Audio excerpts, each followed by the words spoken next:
Assalamu Walaikum. Hello friends, how are you? Welcome back to my another video.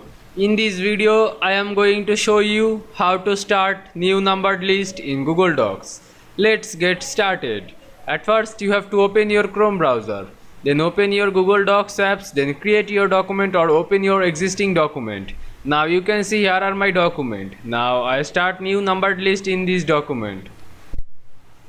I have to select a page to use numbered list. You can see here are bullet list. Now I create new numbered list. Select this to drag on your mouse and go to insert format menu. Now you can see here are bullets and numberings. Click on it. Now choose numbered list menu. Now you can see here are many numbered list. Now I choose this one. Now you can see I start new numbered list in Google Docs very easily. I hope you enjoyed my video. Please like, comment, share and subscribe my channel. Thanks for watching.